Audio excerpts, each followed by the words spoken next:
Salut tout le monde, prêt pour une nouvelle plongée.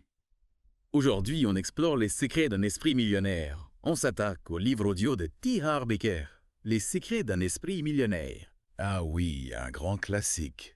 Carrément. Forcément, on va parler du plan financier intérieur. Ce plan, souvent inconscient, peut carrément influencer notre réussite financière. Vous saviez que la plupart des gagnants de loterie finissent par revenir à leur situation financière de départ. C'est un phénomène assez courant, oui.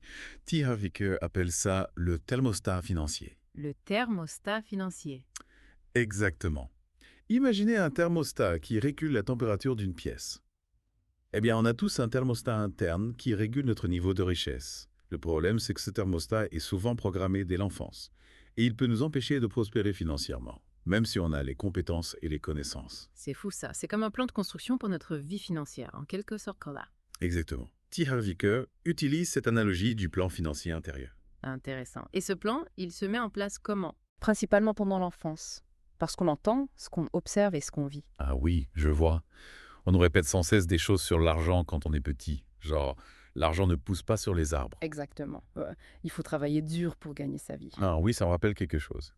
Mon père disait souvent, l'argent est la racine de tous les maux. Et ces messages, répétés encore et encore, s'impriment dans notre subconscient. Ils influencent notre relation avec l'argent à l'âge adulte. C'est dingue, on peut donc saboter notre propre réussite financière à cause de ça. Tout à fait. T. Harv Eker raconte l'histoire de Stéphane, un participant à son séminaire. Il gagnait plus de 800 000 dollars par an. Waouh. Mais il avait toujours du mal à joindre les deux bouts. Il dépensait sans compter, faisait des investissements risqués et se retrouvait constamment à court d'argent. C'est pas possible. Comment on peut gagner autant d'argent et ne pas réussir à le gérer dans? C'est là que la programmation verbale entre en jeu. Stéphane avait grandi en entendant sa mère répéter « les riches sont avares ». Ah oui, je vois. Inconsciemment, il avait intégré cette idée, que devenir riche le transformerait en une mauvaise personne. Alors, il sabotait ses finances, pour éviter de devenir quelqu'un qu'il ne voulait pas être. C'est incroyable. Notre inconscient peut vraiment nous jouer des tours. Et l'exemple de nos parents, ça joue aussi. Ah oui, l'exemple parental est crucial. On apprend en observant comment nos parents gèrent leur argent, et on a tendance à reproduire leur comportement, consciemment ou inconsciemment. C'est vrai, on reproduit souvent les schémas familiaux. Exactement. T. Harv Eker compare ça aux singes qui s'imitent. C'est une image assez parlante. Mais est-ce qu'on est condamné à reproduire les erreurs de nos parents? Pas forcément. La prise de conscience est la première étape. Une fois qu'on a identifié les schémas financiers qu'on reproduit, on peut choisir de les modifier. Donc on peut s'affranchir de cet héritage financier. Oui, tout à fait. L'important est de prendre conscience de l'influence du passé pour pouvoir agir sur le présent. C'est encourageant. Et pour les incidents spécifiques, ceux qu'on vit pendant l'enfance, comment ça impacte notre rapport à l'argent?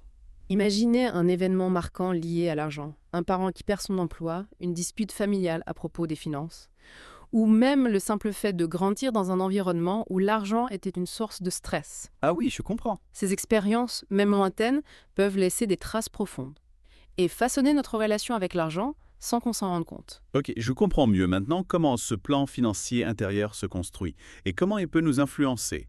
Mais comment faire pour le décrypter? Et surtout, comment le reprogrammer pour qu'il devienne un allié? Excellente question. Et c'est justement ce qu'on va explorer dans la deuxième partie de notre plongée. Ah, j'ai hâte, Jay. C'est passionnant de comprendre ces mécanismes et d'apprendre à reprendre le contrôle de nos finances. On vous donne rendez-vous très vite pour la suite. Bon, on se retrouve pour la suite de notre exploration du plan financier intérieur. Oui, on a vu comment il se formait, avec la programmation verbale, l'exemple des parents et les incidents marquants. Exactement. Maintenant, on passe à l'actionnel. Ah oui, c'est bien beau de comprendre, mais comment on fait pour changer tout ça? T. Harv Eker propose une approche en 4 étapes. Prise de conscience, compréhension, dissociation et reconditionnement. 4 étapes, ok. Hein. Déjà la première, la prise de conscience. Comment on prend conscience de quelque chose d'inconscient? Il faut se poser les bonnes questions. Observer nos pensées, nos émotions, nos réactions face à l'argent. Ah oui, quand on a une dépense imprévue, par exemple. Parfaitement. Vous ressentez quoi?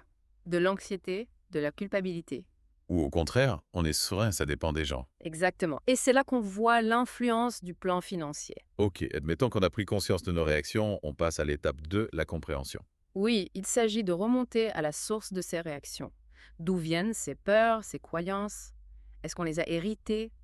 De notre enfance? De notre éducation?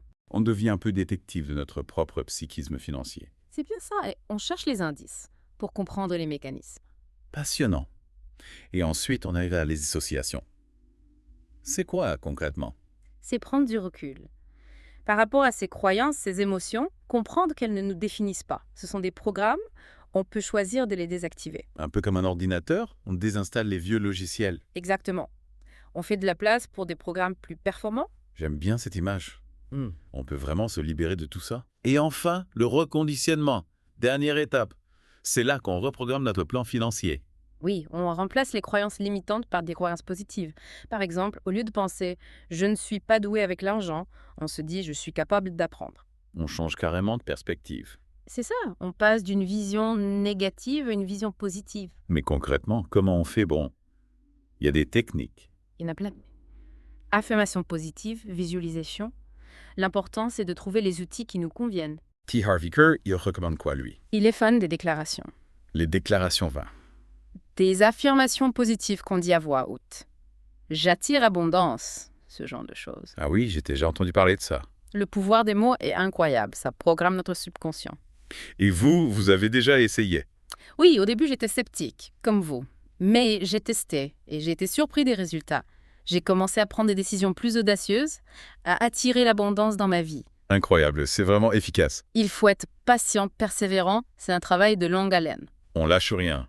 Et T. Harv Eker, elle donne d'autres conseils. Oui, il faut s'entourer de personnes positives, lire des livres inspirants, suivre des formations. S'imprégner d'une mentalité d'abondance. Exactement. Et ne pas hésiter à demander de l'aide si besoin. Ok, donc on reprogramme notre plan financier intérieur et après revenir, on fait quoi concrètement? C'est une excellente transition vers la troisième partie. Ah, j'ai hâte d'en savoir plus. On va vraiment passer à la pratique. Tout à fait.